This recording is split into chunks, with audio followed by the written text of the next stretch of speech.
Saya sering jawab secara bercanda ke orang-orang. Jadi yang dua wamen itu satu bagian bagian ngetik, satu bagian ngeprint.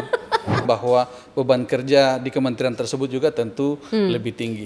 Saya paham. Nah, sekarang ini kayak pasti akan ada yang bertanya selanjutnya kira-kira tupoksi dari dua wamen ini apa saja?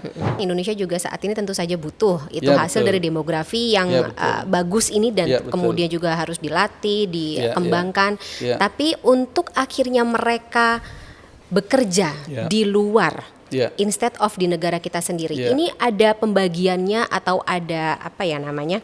Gimana caranya supaya negara kita tidak dirugikan, tapi yang ilegal. Di sini prosedur standarnya itu tentu yang kita lakukan adalah melakukan verifikasi. Oke.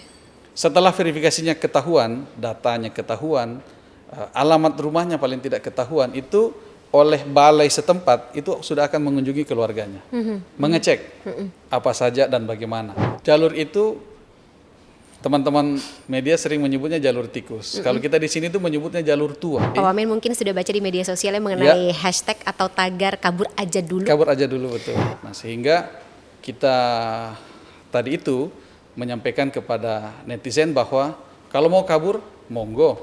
Tapi tadi itu harus punya kompetensi.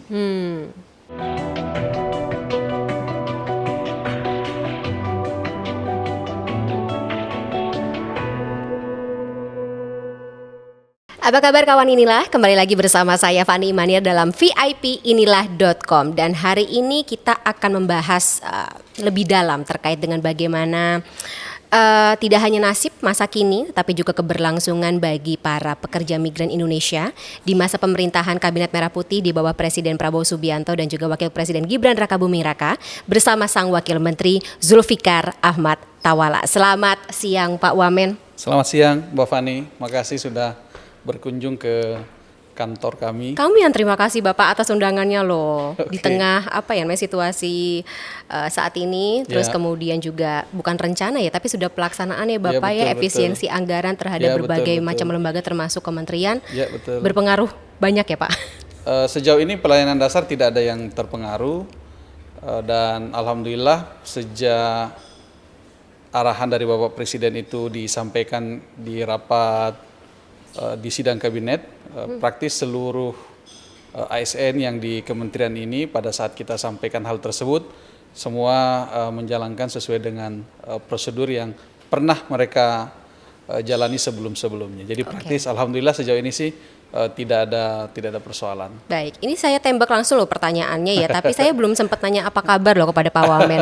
Kabarnya gimana Pak saat ini? Alhamdulillah baik dan tentu 100 hari yang kami lalui sebagai anggota Kabinet Merah Putih menjadi tim dari Bapak Presiden Prabowo Subianto, tentu ya banyak hal lah ya, baik itu dinamika kehidupan sehari-hari, kemudian berinteraksi dengan tempat yang baru, dengan orang-orang yang baru tentunya itu lumayan Adaptasi, menantang. Oke, boleh mungkin di-spill sedikit Pak Wamen ketika Bapak ditugaskan oleh Pak Presiden mengemban tugas sebagai Wakil Menteri yang membidangi atau mewadahi segala hak dan juga kewajiban dari para pekerja migran kita, baik yang dari Indonesia yang bertugas di luar maupun yang dari luar warga negara asing yang bekerja di Indonesia. Ada tantangan apa atau mungkin berangkat dari tugas dan juga target yang ditetapkan oleh Pak Presiden? Di sini kan lebih banyak pada persoalan peningkatan sumber daya manusia. Bagaimana kita menyiapkan SDM yang well educated, yang kira-kira begitu dia ditempatkan di luar negeri, dia juga bisa menjadi duta-duta bangsa. Harapan terbesar dari Bapak Presiden Prabowo Subianto itu mereka juga bisa menjadi duta kehormatan bagi bangsa kita di luar negeri. Jadi secara tidak langsung para pekerja migran kita juga dianggap sebagai wajah negara kita, Pak? Tentu itu sangat mencerminkan dari wajah bangsa kita, keramahannya, keramatamahannya. Yang sering saya dapat dari interaksi dengan beberapa duta besar itu ya utamanya keramatamahan dari pekerja-pekerja migran yang dari Indonesia. Negara Itu yang sangat ramah sangat diwakili oleh diapresiasi. para pekerja migran. Baik, Pak Wamen, tapi juga ada yang bikin penasaran ya, terutama kan tadinya hitungannya apa ya, perlindungan pekerja migran Indonesia ini kan bentuknya lembaga ya, Ya, BP2MI, benar. terus kemudian Ya. sekarang atau di masa pemerintahan Pak Prabowo Ya, betul. diangkat menjadi kementerian. Iya, betul. Apa pertimbangannya? Pertama, kalau kita berhitung sejarah, ini memang kementerian ini yang sebelumnya adalah badan, sebuah perjalanan yang sangat panjang. Sejak Indonesia merdeka, seumpamanya bagaimana Bapak Presiden Soekarno begitu melakukan lawatan ke Arab Saudi seumpamanya, itu sudah mulai merintis.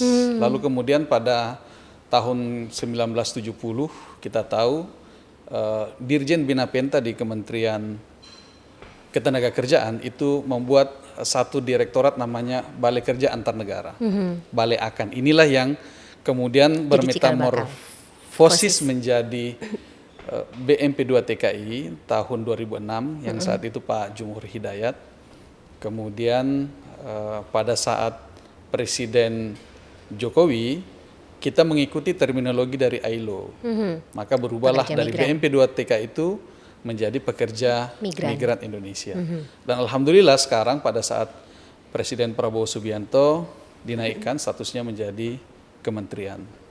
Tentu ini juga tidak terlepas dari bagaimana Bapak Presiden Prabowo Subianto selama ini sangat giat dalam mendampingi pekerja-pekerja migran kita. Kita tahu dulu kayak Mbak Wilfrida yang alhamdulillah berkat bantuan dari Bapak Presiden akhirnya bisa bebas dari tuntutan mati di Malaysia waktu itu. Dan hal serupa banyak terjadi di berbagai negara penempatan.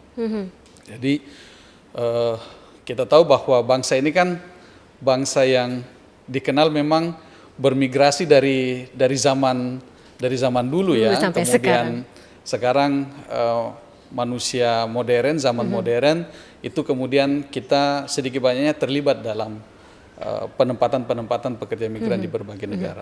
Dan tentu saja butuh ya tadi sebuah wadah ya, aturan Ya, hukum, betul. terus kemudian juga menjaga hak-hak hukum dari mereka. Ya. Ada yang berubah nggak Pak dari tupoksi dari lembaga BP2MI Ya. kemudian menjadi kementerian? Pastinya ada yang berubah secara kewenangan, bertambah. Ya, jadi dulu itu deputi di sini itu berdasarkan penempatan. Jadi ada deputi untuk Asia Afrika, ada deputi untuk Eropa, dan ada deputi untuk Amerika Pasifik. Nah, begitu menjadi kementerian, ini transformasi paling mendasar adalah kepada fungsi.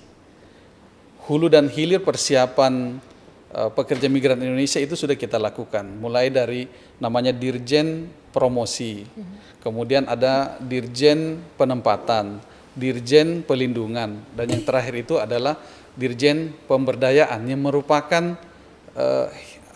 urusan hilir dari serangkaian proses-proses pekerja migran Indonesia. Termasuk penambahan dalam struktur internal, soalnya Sangat, kalau saya ya, perhatiin kan betul. dari semua kementerian, Ya. ini salah satu atau kementerian P2M ini salah satu yang punya, kita menyebutnya apa ya, privilege atau keistimewaan memiliki dua pendamping menteri, wamennya ada dua Pak. Ya, betul. Saya sering jawab secara bercanda ke orang-orang. Jadi yang dua wamen itu satu bagian ngetik, satu bagian ngeprint.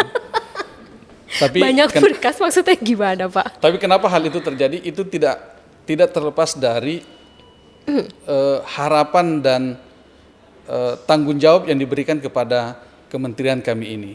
Dan di beberapa kementerian kita tahu ada 3 kementeriannya, dan kita bisa bayangkan bahwa beban kerja di kementerian tersebut juga tentu lebih tinggi.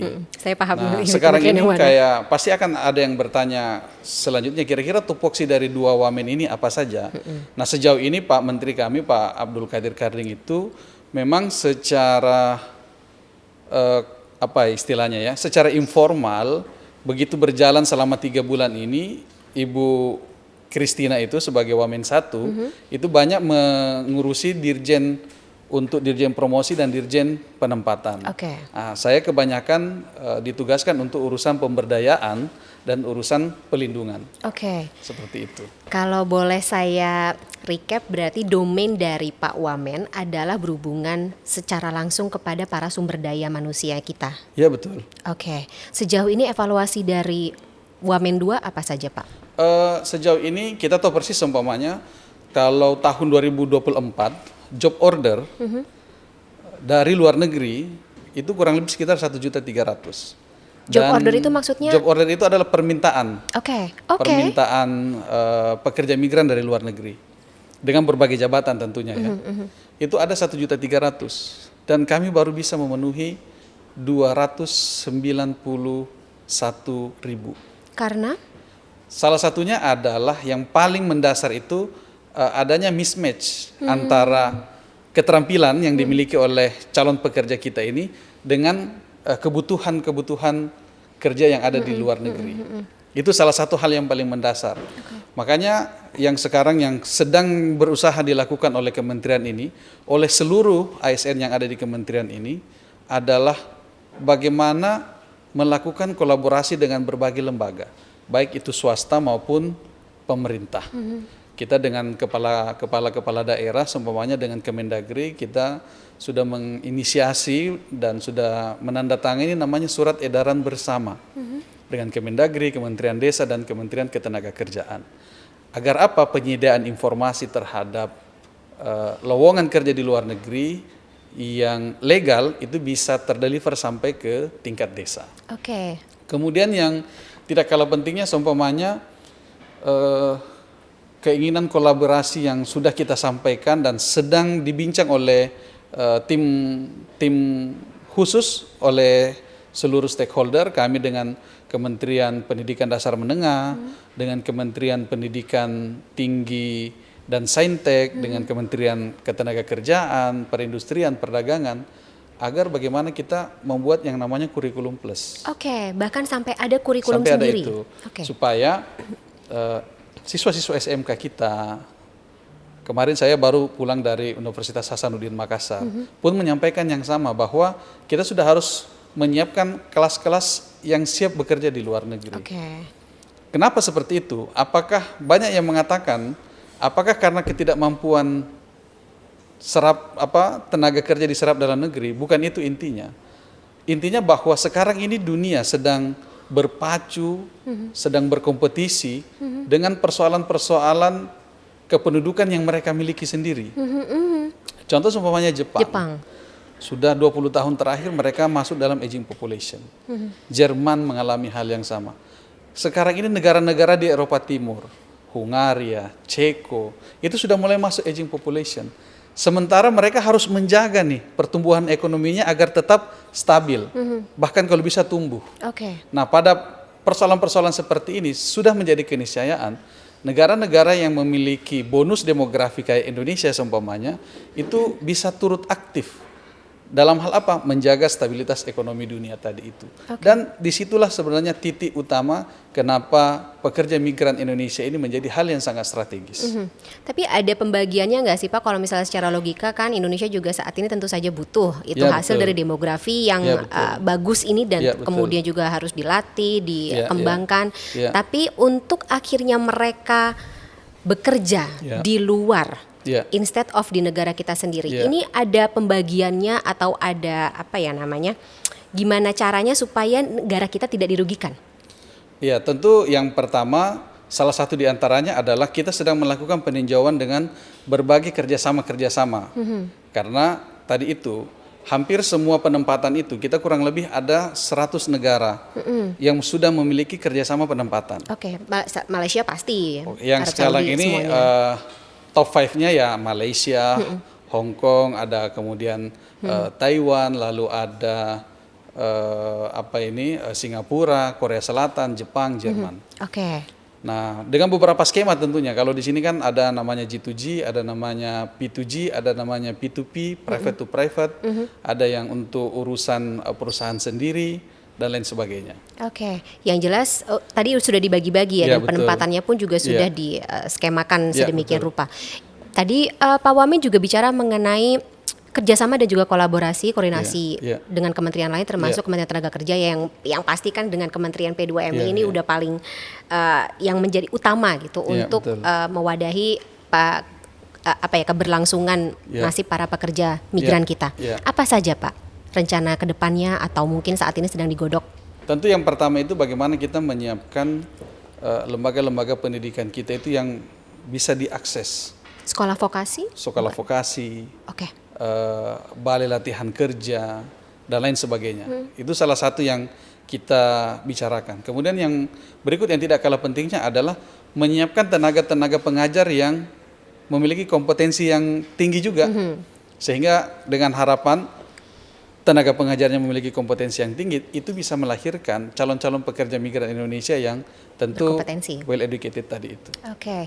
Saat ini kalau boleh tahu jumlahnya berapa Pak? Kalau di Sisko Yang lagi kita itu digembleng. 5.200.000. 5.200.000 5.200.000 Dari pekerja kita yang ada di luar negeri. yang ada di luar negeri. Kalau yang sekarang sedang disiapkan di Indonesia mungkin ada data yang dimiliki oleh kementerian? Nah, kalau yang data itu kita masih sedang melakukan koordinasi karena kita ini punya kurang lebih 6.000 LPK. LPK adalah lembaga LPK itu ya lembaga untuk persiapan kerja tadi itu, Oke. pendidikan kerja. yang tersebar di 37 provinsi. Tersebar di tapi itu dikelola oleh swasta. Nah, ini yang sedang kita coba mendapatkan input, kita sedang mendata mana LPK yang bagus, mana LPK yang sekedar pasang nama, itu sedang ada. kita ada juga. Oke. Karena semenjak jadi kementerian, hampir seluruh urusan hulu dari penempatan pekerja migran itu kan sudah ditarik ke kementerian ini. Nah, sehingga kita sedang melakukan sebuah koordinasi teknis dengan seluruh stakeholder Oke. terkait hal tersebut. Banyak sekali tugasnya ya Pak ya. Sangat banyak. Dan maksudnya baru 2024 Ya, dan betul. ini hitungannya banyak pekerjaan rumah yang ada dari sejak zaman lembaga sebelumnya Ya, P2 tentu, BP2MI tentu. itu. Termasuk nasib 5 juta lebih tadi ya. 5.200.000 betul. Oke, ada cerita atau kalau saya baca sih kasus-kasusnya yang terjadi 2024 ini kan Iya, betul. ya termasuk dengan bagaimana keselamatan mereka di sana, Iya, betul. terus risiko turut serta dalam perdagangan orang atau TPPO. Iya. Mbak Pak Fani, Wamen. kalau dia memenuhi prosedur untuk berangkat ke luar negeri itu alhamdulillah sejauh ini minim resiko.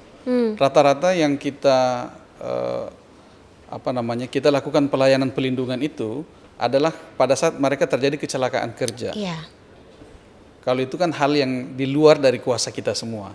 force majeure Tetapi ya. force majeure. Nah, tetapi hal-hal yang lain yang kayak eksploitasi dan lain sebagainya selama dia prosedur. Istilah kami di sini tuh ada 5 siap. Siap fisik, siap mental, kemudian siap dokumen, kemudian siap kompetensi, dan yang terakhir itu adalah siap visi. Nah, selama 5 siapnya itu terpenuhi, maka 90% dari urusan pelindungan dia di luar negeri, dari persoalan eksploitasi, gaji tidak dibayar dan lain sebagainya itu bisa terselesaikan dengan baik. Oke, tapi yang ilegal, yang tidak Yang ilegal ini Yang tidak masuk dalam 5 siap itu. Iya, yang ilegal ini rata-rata begitu terjadi persoalan, baru kemudian kita bisa ketahui kalau ada kasusnya. ada kasus. Kalau tidak ada persoalan, macam-macam kan sekarang akses informasinya itu seumpamanya viral ataupun mereka lapor sendiri ke medsos kita, ke hotline kita, itu kadang baru kita tahu. Nah, setelah itu kita ketahui, biasanya di sini prosedur standarnya itu tentu yang kita lakukan adalah melakukan verifikasi. Oke. Setelah verifikasinya ketahuan, datanya ketahuan, alamat rumahnya paling tidak ketahuan, itu oleh balai setempat itu sudah akan mengunjungi keluarganya, mengecek apa saja dan bagaimana. Oke. Lalu setelah selesai semua itu, kemudian kita komunikasikan kepada Kementerian Luar Negeri, lalu Kemenlu berkoordinasi dengan KBRI dan lain sebagainya. Sampai pada akhirnya mereka Bisa pulang ke dipulangkan. tanah air. Oke, sejauh ini 2025 apakah ada informasi yang masuk Bapak? Sudah lumayan banyak. Masih banyak, Sudah ya ampun. lumayan banyak. Oke, gimana kalau dari kementerian sendiri memutus mata rantai tadi? Kan kalau saya baca dan saya pernah mengetahui informasinya. Ya, betul. Awal mula atau akar masalah dari orang-orang yang ikut serta Ya. atau terjebak dalam proses rekrutmen para pekerja migran Ya, secara ya. ilegal ini kan karena dijanjikan sesuatu. Ya. Kemudian mereka tidak terliterasi mengenai Ya, betul. bahayanya. Gimana cara kementerian untuk memutus mata Dan rantai itu? ada modus tambahan juga, biasanya mereka itu sudah diberikan DP. Oke. Diberikan Susah sih ya, DP, apalagi di situasi karena sulit kayak sudah gini. dikasih DP Ada uang. itulah akhirnya mau tidak mau dia akan mengikuti serangkaian modus-modus yang sudah dilakukan oleh oknum-oknum yang tidak bertanggung jawab itu tadi. Secara hukum kami sudah berkoordinasi dengan pihak kepolisian, dengan Bapak Kapolri, dan Bapak Kapolri juga sudah menyampaikan kepada struktur Polri yang ada di bawah agar memperhatikan hal tersebut. Yang kedua, secara administrasi dengan Kementerian Imigrasi dan Pemasyarakatan, kami sudah meminta agar seluruh pintu-pintu gerbang keluar warga negara ini dirapikan kembali, dibersihkan dari oknum-oknum, dan alhamdulillah itu disambut dengan positif. Kita tahu persis kemarin di Soekarno-Hatta ada beberapa yang sudah dinonjobkan, bahkan mungkin dipecat oleh Bapak Menteri Imigrasi, dan itu menjadi angin segar bagi upaya kita dalam melindungi calon-calon pekerja migran Indonesia. Kalau titik-titik lain Pak, kan kita negara kepulauan, Indonesia luas sekali, masih I banyak see. celah-celah Ya, yang betul. nggak kelihatan. Jadi jalur itu teman-teman media sering menyebutnya jalur tikus. Kalau kita di sini tuh menyebutnya jalur tua. Ini sudah ada semenjak Indonesia Zaman dahulu. sebelum Indonesia merdeka. Kita tahu dari Tanjung Balai seumpamanya, dari Aceh, kemudian dari Kepulauan Meranti, dari Dumai, dari Kepri. Itu kalau di sepanjang Selat Malaka. Kalau di Kalimantan seumpamanya ini dari Sambas yang hanya hitungan Ya, tinggal jalan meter. sih sebenarnya. Kita tahu seumpamanya kalau dari Sulawesi itu di Pare-Pare dia nyebrang ke Nunukan ke Tawau, lalu kemudian sampai ke Malaysia. Itu yang terjadi, dan alhamdulillah tidak sedikit juga langkah-langkah pencegahan yang dilakukan oleh aparat-aparat kita. Baik itu dari Bakamla seumpamanya, kemudian dari Angkatan Laut, kemudian dari kepolisian, dari Polairut dan lain sebagainya. Itu sudah sering dilakukan. Tapi tadi itu laju pencegahan itu kadang berbanding lurus dengan laju oknum yang tidak bertanggung jawab itu tadi. Makanya mohon maaf, kayak kejadian di Malaysia, di titik A sudah dijagain, tapi mereka bisa melintas di titik yang lain. Nah itulah yang sering terjadi oleh oknum-oknum yang tidak bertanggung jawab itu tadi. Oke. Sehingga begitu ada kejadian di luar negeri, baru kita ketahui. Berarti salah satu caranya adalah ya memberikan literasi lebih lanjut Tentu. kepada para calon pekerja Ya, migran betul. ini bahayanya kalau Ya, misalnya betul. ikut rute yang ilegal Ya. atau prosedur yang ilegal, Ya. kita tidak bisa menjaga secepat kita Ya, seharusnya betul. bisa gitu ya Pak Ya, ya. betul. Dan kita perlu membangun awareness sebagai warga negara, karena bisa saja itu adalah tetangga kita. Tempat penampungannya bisa saja itu ada di lingkungan kita. Oke. Tapi kalau seumpamanya masyarakat kita juga abai, akhirnya praktek-praktek seperti ini yang dimanfaatkan oleh oknum-oknum yang tidak bertanggung jawab itu akan semakin marak terjadi. Oke. Tapi kalau awareness itu ada, kepedulian itu hadir, insya Allah hal tersebut bisa kita tekan semaksimal mungkin. Oke. Pak Wamen, kita geser ke topik selanjutnya ya, Oke. yang lagi rame. Oke. Pak Wamen mungkin sudah baca di media sosialnya mengenai hashtag atau tagar kabur aja dulu. Kabur aja dulu, betul. Tapi kabur aja dulu bukannya sesuai dengan apa ya namanya, semangat dari para warga negara Indonesia atau Iya, pekerja kita untuk iya. berkarya di luar negeri. Iya. Tapi bagaimana perspektif Pak Wamen melihat tagar Yang ini? pertama pasti itu sesuatu yang sah-sah saja. Gak apa-apa, Itu kreativitas dari warganet. Itu netizen. kreativitas dari netizen. Tapi sekali lagi, kabur aja dulu ini, hashtag ini kan terminologi baru. Dulu kita kenal istilah apa? Merantau. Migrasi zaman dulu itu mengikuti jalur-jalur dagang. Ke Selat Malaka, ada kalau di luar negeri itu yang terkenal jalur sutra yang menghubungkan Tiongkok sampai ke Roma. Dulu itu pola migrasi seperti itu. Lalu kemudian semenjak ekonomi ini booming, pada dua komoditi besar, perkebunan dan minyak bumi. Oke. Di Arab pada saat tahun 1960 itu mulai booming pertambangan minyak mentah. Lalu kemudian otomatis negara-negara yang punya penduduk yang yang banyak, produktif, itu pasti akan mengirimkan tenaga kerjanya ke sana. Malaysia seumpamanya 1973 di Sabah, di Selangor, di beberapa daerahnya itu booming sawit dan karet. Nah, pada saat itulah tadi itu kenapa kemudian balai akan dibentuk, karena untuk memfasilitasi yang sebelumnya seumpamanya migrasi itu terjadi secara tradisional. Sekarang ini kan sudah ada mobilisasi dari government to government yang kita lakukan. Ada perjanjian kerja antar negara-negara ini. Nah, sehingga kita tadi itu menyampaikan kepada netizen bahwa kalau mau kabur, monggo. Tapi tadi itu harus punya kompetensi. Basic dasarnya di situ dulu loh. Punya kompetensi sehingga sampai di kampung orang tidak menjadi beban baru juga di kampung orang. Jadi punya kompetensi, harus siap fisik, siap mental, harus punya visi, dan tadi itu dokumennya juga harus siap, harus prosedur. Dengan kata lain sebenarnya Kementerian P2MI bisa dong bekerja sama dengan hashtag kabur aja dulu ini. Sangat bisa. Bagaimana kabur aja dulu yang aman, itu bisa.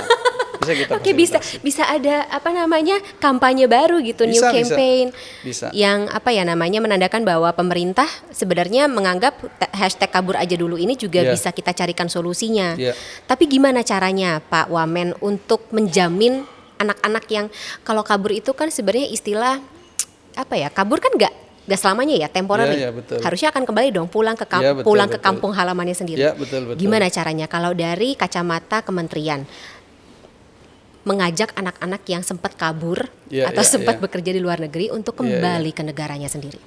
Ya, tentu yang pertama adalah kalau mereka melalui skema resmi itu sudah kita siapkan.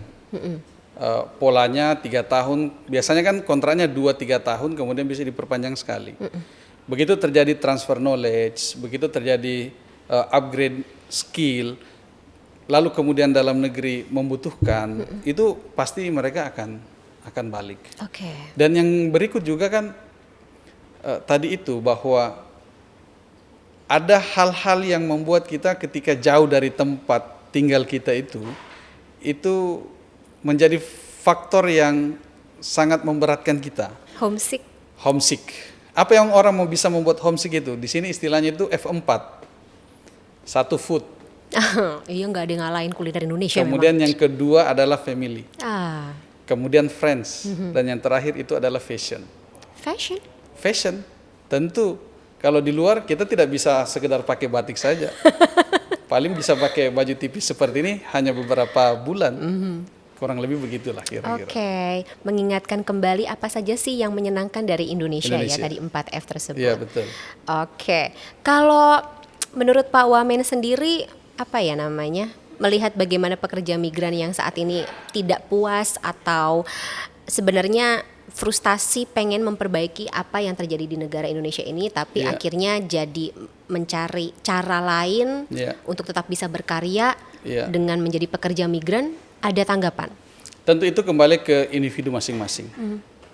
Pertama, kita ingin menyampaikan perbandingan antara pekerja yang ada di luar dan penduduk Indonesia yang sudah bekerja. Ada 144 juta yang sudah bekerja. Angkatan kerja kita itu kan kurang lebih 152 juta. Itu WNI ya? Itu naik 1 juta setiap tahunnya. Nah, kurang lebih sekarang problem kita ini ada 7 juta pengangguran. Dalam hal tersebut, kita bisa melihat gambarannya secara utuh. Karena ini kan terkait dengan kenyamanan. Kenyamanan ini kan individu beda-beda. Ada orang yang dalam negeri, bekerja di dalam negeri, seumpamanya mohon maaf, dengan gaji 1.500.000 seumpamanya, di bawah UMR gitu. Di bawah UMR merasa fine-fine saja. Tapi ada yang gaji 10 juta, 2 kali lipat dari UMR, tidak merasa fine-fine aja, tidak merasa cukup. Mungkin tadi itu balik ada gaya hidup dan lain sebagainya. Jadi ini adalah kembali kepada masing-masing individu. Tapi kalau boleh kita menyampaikan seumpamanya beberapa contoh yang bisa menjadi patron kita, kayak almarhum Profesor B.J. Habibie. Diperebutkan oleh berbagai macam negara maju, pabrik-pabrik yang hebat-hebat gitu. Tapi memilih balik ke Indonesia membangun negerinya. Dan contoh-contoh patriotik seperti ini yang saya kira penting kita sampaikan kepada generasi-generasi muda kita. Kita punya keinginan ke luar negeri, tapi kita punya nation value. Nation value tadi itu balik membangun kampung kita, membangun negara kita, mensejahterakan Keluarga juga, keluarga orang-orang terdekat kita ya. dan orang-orang terdekat. Oke, Pak Wamen, kaget nggak sih waktu pertama kali ditetapkan atau diberikan mandat sebagai wakil menteri, kemudian harus mengurus, ya hitungannya ini adalah isu yang sangat menyasar hak hidup manusia. Ya betul. Nah, apa ya namanya, nafkah atau periuk nasi mereka. Ya betul. Kaget gak? Ya kaget, sangat kaget. Saya kaget, teman-teman kaget, keluarga juga kaget. Tapi panggilan tugas oleh negara itu kan kita selalu maknai pada dua hal. Satu itu panggilan pengabdian. Yang kedua itu adalah panggilan kehormatan. Oke. Nah, sehingga pada dua hal tersebut inilah yang membuat kita siang malam bekerja, memperbaiki diri tentunya, dan bagaimana kita bisa membangun chemistry, bekerja dengan baik dengan lingkungan dan tim yang baru. Oke, sempat berdiskusi juga Pak, ketemu sama teman-teman para pekerja migran. Sempat. Apa saja aspirasi mungkin yang sudah mereka katakan kepada Pak Wamen? Ya, salah satu yang sekarang sangat mendasar itu yang pertama adalah cost structure. Oke. Biaya penempatan yang banyak teman-teman CPMI kita itu, calon pekerja migran kita itu mengeluhkan. Itu satu. Yang kedua, soal-soal seperti sarana kesehatan. Karena mereka sebelum berangkat juga harus check up dan lain sebagainya. Ada yang gagal check up, minta supaya tetap bisa check up lagi dan lain sebagainya. Kemudian yang kedua tentu dari segi waktu. Oke. Nah, dari segi waktu ini problem besar kita ini kan koordinasi kita dengan negara setempat. Kita tahu seumpamanya kita ngurus visa saja, visa turis saja itu bisa sampai 5-7 hari. Ada yang accept, ada yang malah reject. Nah, seperti itu. Ini yang dinamikanya sedang kita urai satu-satu. Dan yang berikut juga yang tidak kalah pentingnya tadi itu bagaimana sekarang ini yang perusahaan penempatan yang kurang lebih 400 itu bisa sejalan seiring dengan visi dari Bapak Presiden Prabowo Subianto. Yang mana? Yang mana mereka ini selama ini yang sering dengan skema P2P tadi itu, private to private tadi itu. Dan dalam profil serapan CPM itu memang paling banyak mengirim pekerja migran keluar itu adalah P2P. Teman-teman dari P3MI itu. Oke. Idealnya kalau dari perspektif Pak Wamen seperti apa skemanya yang ideal? Tidak hanya dari P3MI atau tadi P2P itu? Oh, kalau yang sekarang berjalan ini kan sudah lumayan lama berjalannya. Tadi itu kita berharap ada cost structure yang bisa lebih murah, biaya penempatan yang jauh lebih murah, dan dari segi waktu bisa lebih cepat. Kurang lebih itu dulu hal yang paling mendasar yang dibutuhkan oleh calon pekerja migran kita. Gimana caranya dari kementerian itu tadi sendiri? Itu kita sedang membenahi di sini tuh ada namanya Cisco 2 PMI. Cisco 2 PMI itu adalah bagian yang terintegrasi dari job ordernya ada, kemudian penginputan dan lain sebagainya. Baik, Pak Wamen ada pertanyaan juga nih. Gimana? Jadi tapi Pak Wamen sekalian, kalau ini nggak apa-apa nih, pertanyaan yang mungkin akan memungkinkan Pak Wamen untuk curhat sedikit. Kita tahu rekam jejak Pak Wamen kan juga berangkat dari aktivisme. Iya, betul. Sebagai mahasiswa yang aktif, kemudian juga tentu saja sampai dengan saat ini punya idealisme sendiri. Iya, betul. Dan semacam konsep ideal, konsep yang utopis mengenai bagaimana seharusnya, terutama untuk wadah lembaga yang mewadahi pekerja migran Indonesia ini bekerja dan juga menghasilkan sesuatu yang sebagaimana kita cita-citakan. Tapi ya stigmanya kan atau citranya atau yang kita tahu perjalanan selama ini kan kadang-kadang suka ada banyak benturan atau tantangan, terutama dengan birokrasi, koordinasi dengan berbagai macam pihak. Bagaimana Pak Wamen melihat ini?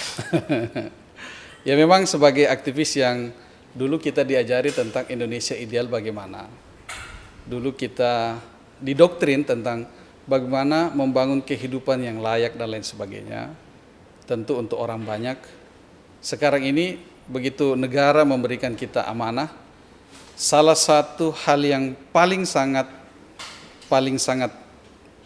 basic bagaimana kewenangan yang negara berikan itu bisa mewujudkan tadi itu idealisme kita, cita-cita kita. Bagaimana kewenangan yang diberikan oleh negara itu bisa mewujudkan mimpi-mimpi yang selama ini sering menjadi doktrin-doktrin kita di pengkaderan. Dan dalam perjalanannya saya melihat memang ada sesuatu yang bertemu titik relasinya.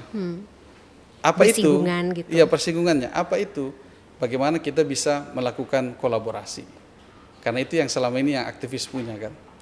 Karena kita dengan sumber daya yang terbatas, kita harus mewujudkan program-program yang kita sudah susun. Nah, sekarang ini kita sumber daya sudah ada, sumber daya manusianya ada, sumber daya anggarannya ada. Sekarang sisa bagaimana caranya kita bisa wujudkan harapan-harapan dari rakyat itu.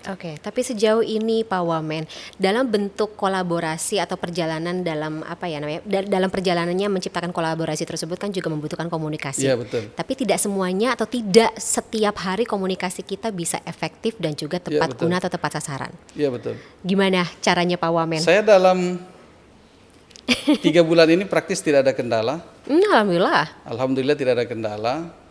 Semua obrolan bisa dimulai dengan ngopi.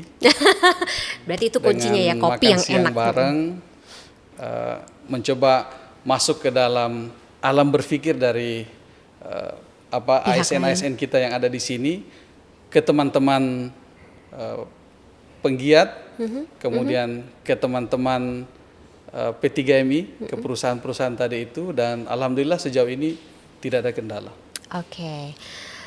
Terakhir ya mungkin Pak Wamen sebagai penutup atau closing, cita-cita seperti apa sih yang diinginkan tidak hanya oleh kementerian, yang berangkat dari cita-citanya Pak Presiden, tetapi juga dari Pak Wamen sendiri terhadap nasib para pekerja migran Indonesia. Kita persempit sedikit ya mengenai pekerja migran yang dari Indonesia dulu deh, yang bekerja di luar negeri. Barometer kita terkait pekerja migran, success story-nya itu kan Filipina. Contoh Filipina yang paling ideal saat ini. Filipina itu sektor pekerja migran itu penyumbang devisa tertinggi di Filipina.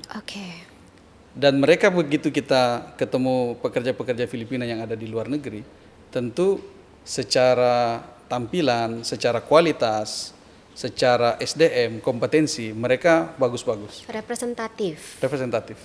Dan kita berharap ke depan pekerja-pekerja migran kita itu bisa mengikuti apa yang sudah menjadi capaian dari Filipina. Tapi ada satu hal yang Filipina tidak punya dan Indonesia punya, sektor pemberdayaan.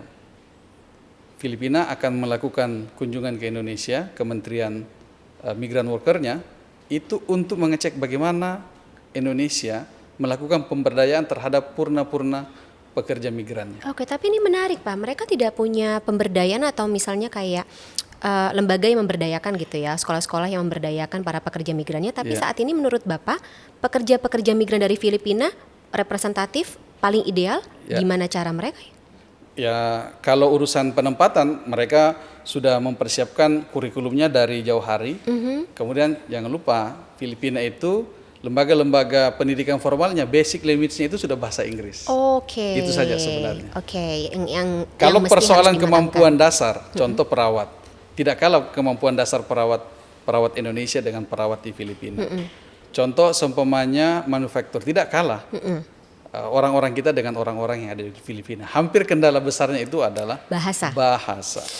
Padahal bahasa Inggris sudah ada di kurikulum sekolah-sekolah kita sejak lama ya, tapi ternyata belum menyeluruh dan butuh kerjasama juga dengan Kemendiknas. Baik Pak Wamen, terima kasih banyak sebelumnya Pak Wamen. Ini obrolan yang sangat enlightening sekali. Dan kita harap ini kita juga butuh kerjasama dari berbagai macam pihak ya untuk menyukseskan program-program dan juga cita-cita dari Kementerian P2MI terhadap nasib para pekerja migran kita. Terima kasih banyak sekali lagi Pak Wamen atas waktunya. Kita ketemu lagi dalam kesempatan. Terima kasih pula teman kawan-kawan inilah yang sudah menonton podcast atau episode VIP dalam podcast inilah.com kali ini. Saya Fani Mania, terima kasih dan kita ketemu lagi di episode selanjutnya. Sampai jumpa.